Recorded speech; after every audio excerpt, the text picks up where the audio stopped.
Greetings, fellow marbles. Welcome to our today's event, Legion March. You know, some marble sporting events prefer formality and a handshake. But here at the Marble League, we prefer the wave.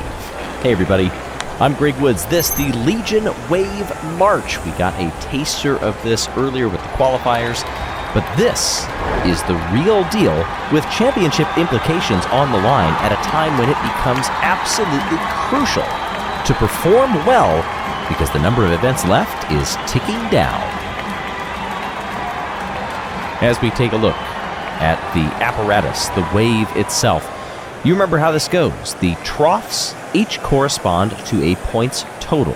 You want your marbles to go farther down into the last few troughs if possible, but if you ride those waves a bit too enthusiastically, you could end up in that red square down there that is worth a whopping 0. Don't do that. That was a fine example run, by the way, with 3 in the 10 for the blue team. This is one where you can get your elbows out a bit. This is a team event.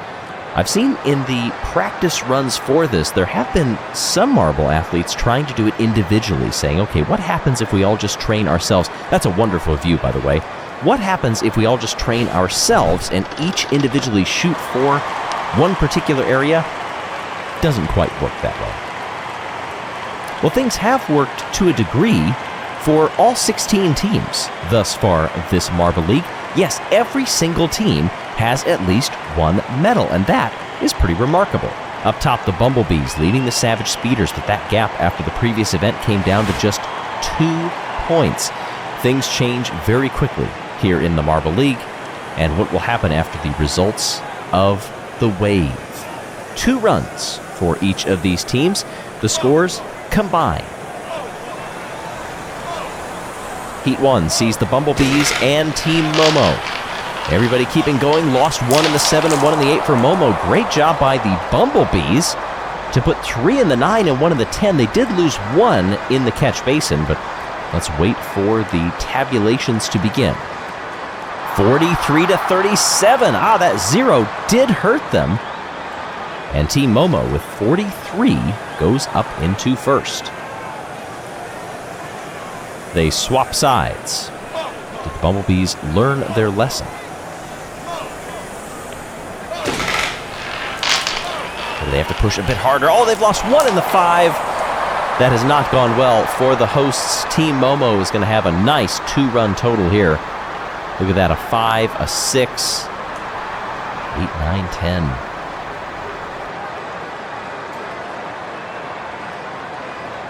42-38 in this one. After getting their first medal back in the relay race, Team Momo, they seem to be getting back on track, and just in the nick of time, too.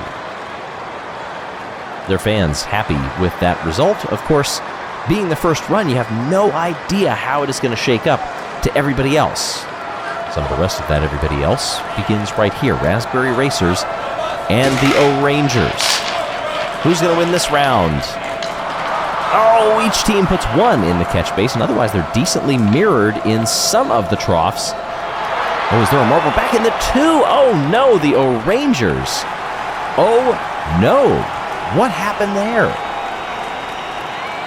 Very unusual to see a marble lost in just the second wave. Wow. Tangerine, just 2 points. I think there was some odd collision that may have happened there otherwise. If there wasn't, then, I don't know, Mandarin Orango. There have been rumors about them shaking up the lineup of the O-Rangers for events like this. Does that prompt them to do a bit more? Anonymous sources can only travel so far, even if it is coming from Orlando. This is a bit better for the O-Rangers. 2 in the 7, 2 in the 8, and 1 in the 10. Those 2 10s down there for the Raspberry Racers, that's not too bad. They lose 1 early on. Look at how close this was, 42-40.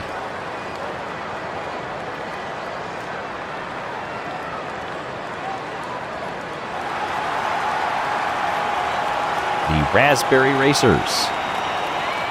They have knocked down the O-Rangers several times, both in Marble League in the past, and now they for now take the advantage in this particular battle As eyes turn to the Shining Swarm and the Thunderbolts. They're kind of getting in each other's way as they come through these waves. And narrowly avoiding losing one down at the 10. The Thunderbolts have a nice point total here. Everybody past 8. 45-34. Nice start. That straight-on view shows both the speed and also the placement, the precision that these marbles need to do well in this event. It is easy just to go hurtling down the course, but you are not going to perform very well. You have to work together as a team, which the Thunderbolts have not done very well here. One in the catch and one all the way back in 5. Helps the Shining Swarm lost one in 6.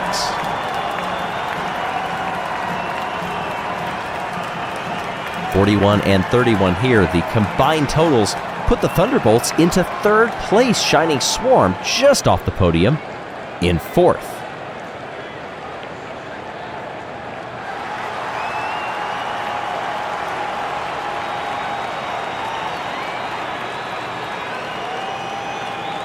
Snowballs and Mellow Yellow come out now.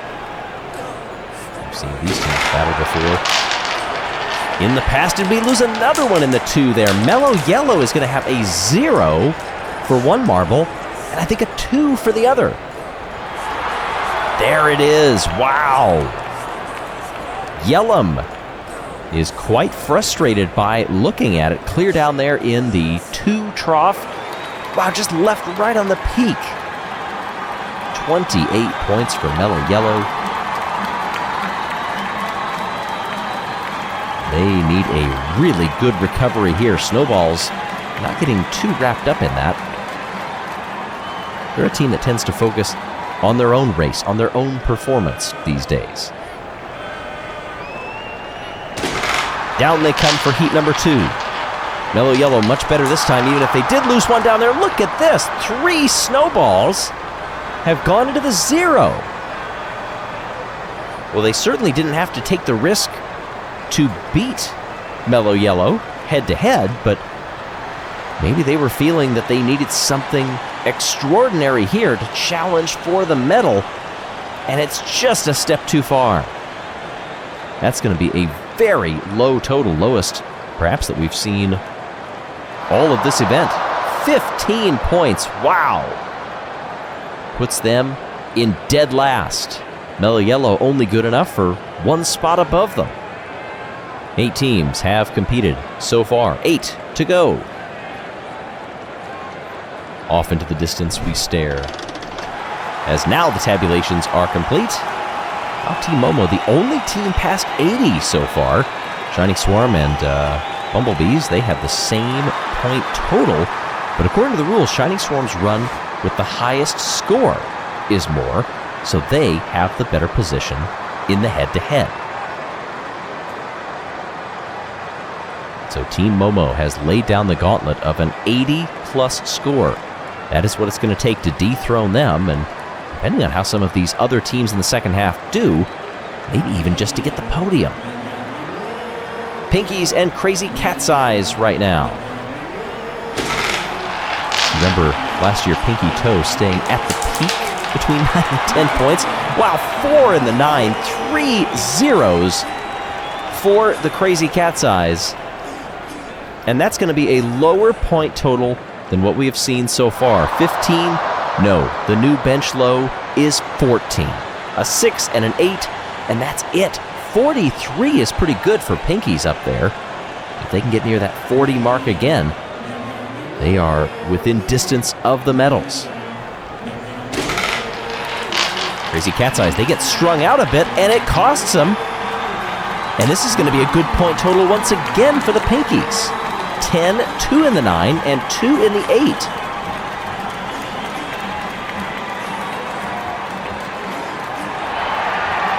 $44? That means their run total is 87. That is just too shy of the all-time record. That was done by Team Primary with 89 points in the qualifiers for this year's Marble League. But wow, Pinkies have done a great job to move into first place. Team Plasma and the Midnight Wisps. They're all together until the Wisps lose one early. Perhaps that contact wrought by the Plasma marble that's back in 7. And it ends up with 2 goose eggs for the Wisps. That is not going to be a nice run.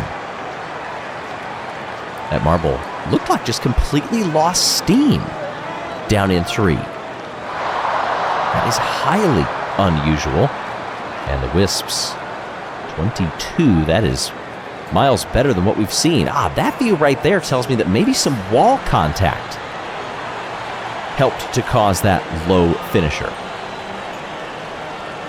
Talking to the teams, you hear that often, stay off the walls. It's just a quick passing comment, but it can make all the difference. And I think that's befallen Team Plasma and the Wisps. There was a tie-up in the first few waves, and look at the chaos that is as a result.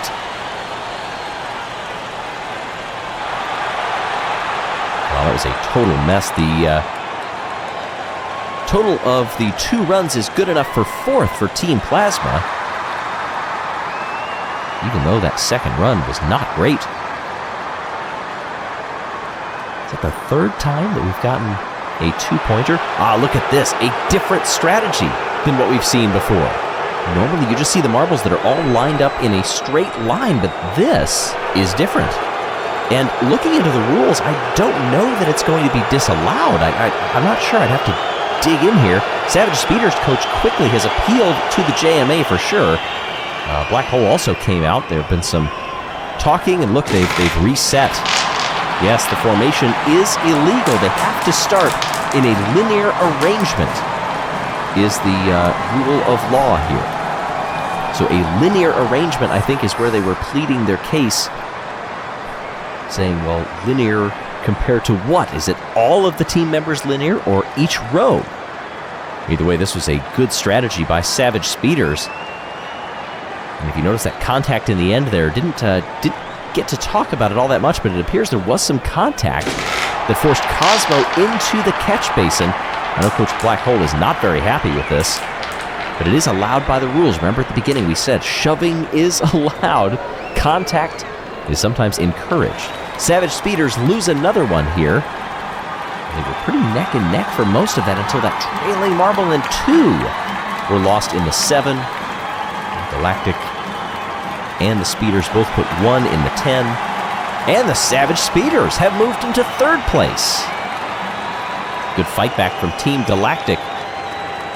Still 1 point ahead of them in total points. Apparently the coaches, Black Hole and Cookley, are not very happy with one another. Some of that gamesmanship at the beginning with trying to change the formation, some of the contact. Not sure they're going to be shaking hands after this one. We hope so, but at the moment, not very happy. The Rojo Rollers and Gliding Glaciers come down now, and the Glaciers have 2 in the 10. Rollers put 2 in the 9. Otherwise, some marbles have been left farther back. Look at this. A 6, a 5, and a 4. The Rollers total is good enough for 40. And 39 with the Glaciers, even with those early losses. Those 2 in the 10 really help, and you can see the marbles that are successful staying off of those walls do tend to get down there a bit farther as they switch sides. How do they handle going from this direction? Down they come. The Glaciers come very close to putting 2 in the catch basin. Wow, they keep 3 in the 10. And with a 40 total before, this is going to be fighting for a medal.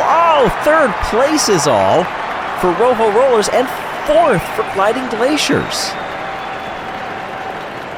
3 10s was not enough to overcome that first run. And on the flip side, that means the Pinkies win gold.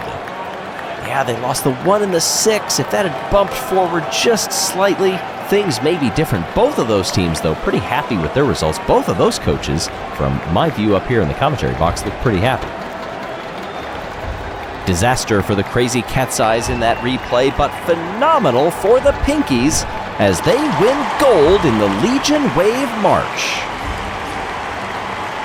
Last year they got close and won silver. They've done 1 better this year. 87 is the point total, 2 ahead of Team Momo, and 1 ahead of the Rojo Rollers, who got it on the final run.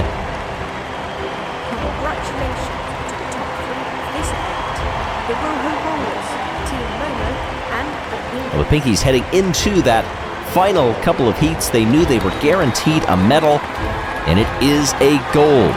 I half expected there to be some protests after the way that this one went. Eventually, civility reigns.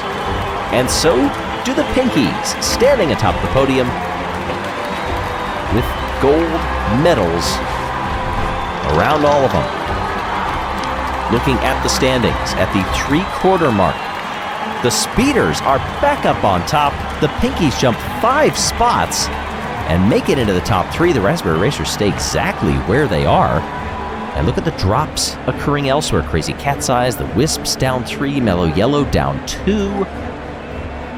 But wow, look at that top 5. 4 former champions and our hosts who now sit in second place with the door still wide open. I know hives don't tend to have doors per se that can open and close, but hey, take it where you can. So much Marble League left. How will the ending play out?